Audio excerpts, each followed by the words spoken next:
Hello, everybody. This is Dr. Cole. It's Sunday afternoon, November 28th, and we're coming back from Thanksgiving break and entering week 15 of Constitutional Law, Political Science 3753 for the fall term. Everybody, there are about 2 weeks of school left, 2.5. I'll be speaking to you one more time next week before final exams. And that will be our last video message for the term. What we have this week is you have a quiz coming up. That will be quiz number 7 on Tuesday the 30th. And you were given one fairly lengthy article to read for that quiz, which will be quiz number 7. By the way, everybody, once quiz number 7 is completed, I will add up the quiz totals, the best 5 out of 7 scores, and post them on the gradebook on the course website. That has already been done for the discussions. So your discussion total should be visible for you to see in the online gradebook. Now, the article we're reading for the quiz is related to the material for the last set of lecture notes. We had a total of 3 for 14th Amendment issues, equal protection issues. Say just a word about what you'll be looking at if you have not done so already for the class notes for lecture 27.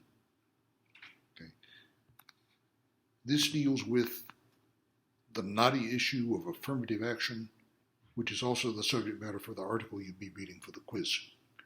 Now, when it comes to employment, the most important precedent goes back several decades, Griggs versus Duke Power. And what this means is that if you are an employer,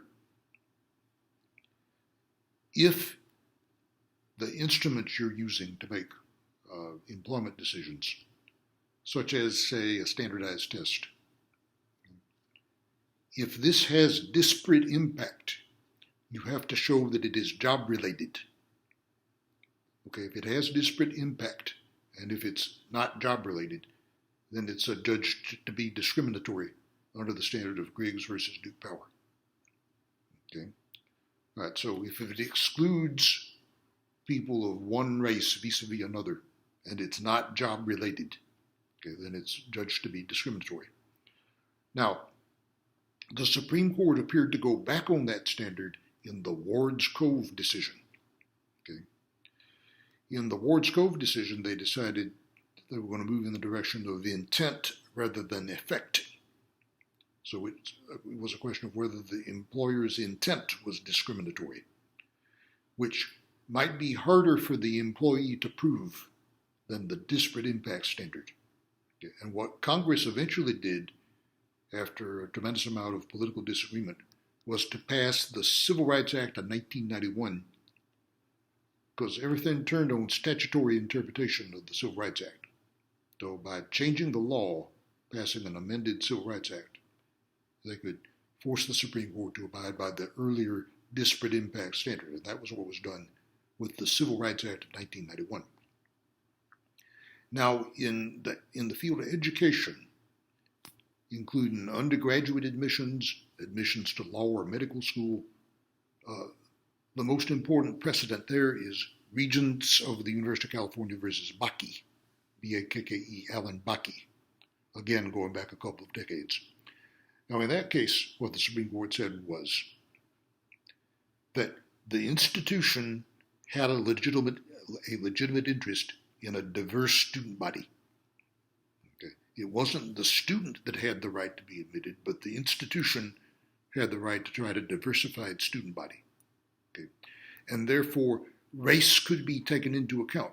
But in the particular case they were looking at that involved admissions to the University of California at Davis Medical School, the University of California had actually gone too far.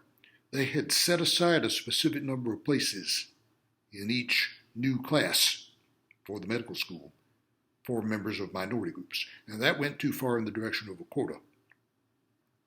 What you could do is, for instance, award additional points to someone who was a member of an underrepresented group, the way we sometimes do for veterans preference and other things. But to set aside an actual number of places in the class went too far in the direction of a quota. Okay, so you can take affirmative action, but not quotas, if the institution deems that it has an interest in diversifying its student body. That's as of the Bakke decision going back a couple of decades ago. All right. Now, that decision is under pressure. As we all know, it's a highly controversial issue. The Supreme Court reconsidered the matter in cases involving the University of Michigan and the University of Texas.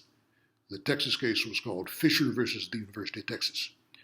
And the Supreme Court stuck by the standard that was set in the Bakke case. Now, the article you will be reading discusses a pending case, Students for Fair Admissions versus Harvard. Now, the Supreme Court has not yet decided whether it's going to take the case. It's been reported that they are waiting for the U.S. Department of Justice to file a brief in the case. Even so, they may not take the case, feeling that, well, they've already got abortion for this term, and maybe affirmative action would be one hot potato too many. So they may or may not take the case, but they may take it eventually. In any case, the article you'll be reading goes back a couple of years. It was a feature article in the New York Times magazine by J. Caspian Kang, and he goes into some detail about the implications of these policies for students of Asian descent. Okay. Now, we find for whatever reason, very often, people of Asian descent are overrepresented in the STEM fields. And if we look at nothing but standardized test scores as the criteria for admission, okay, we may find many white students and students of Asian descent, but relatively few African American or Hispanic students admitted to programs like that. So should there be affirmative action in a case like that? Well, students of Asian descent may argue that they're being discriminated against. Okay, and this article you'll be reading goes into some detail about the issues that are raised. So it'll take you a little time to go through it. It's just one article. Okay, so be sure you set enough time aside to take a look at it if you have not done so already. And contact me if you have difficulty accessing that article. But we will take all day, I believe we set aside, Tuesday the 30th.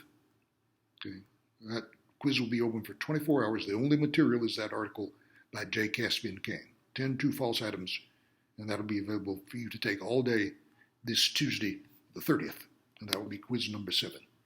And once that quiz is taken, within a day or two after that, you should be able to see your total grades for the discussions and the quizzes, the best 5 out of 7 over the term, and that should be visible to you on the course website later this week. Okay. Everybody, this week is the last regular week of classes. Next week is exam week.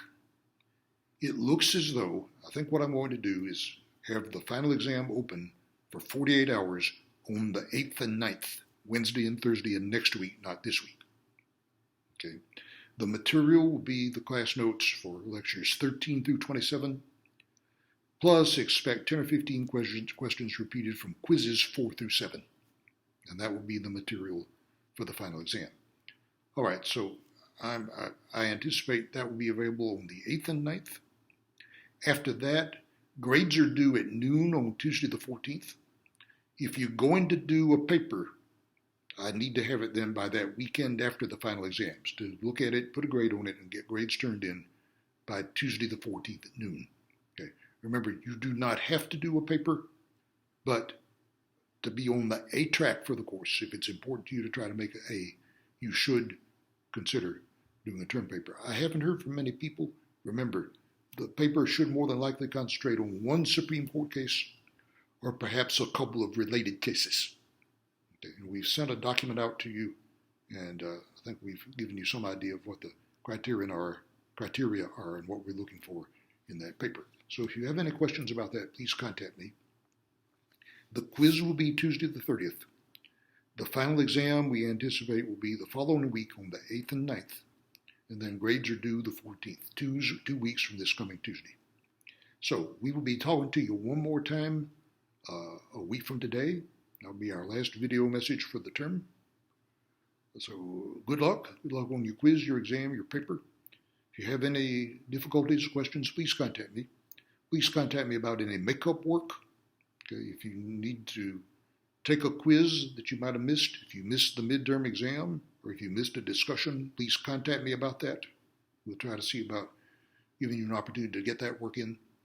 Otherwise, we'll take the quiz on Tuesday the 30th. The final exam will be next week. The paper will be due the weekend after the final exam, and that will wrap it up for Con Law for the fall term of 2021. So we'll be talking to you one more time a week from today. Good luck, and please get in touch with me with any questions or problems you may be having in the meantime, and we'll see you next week.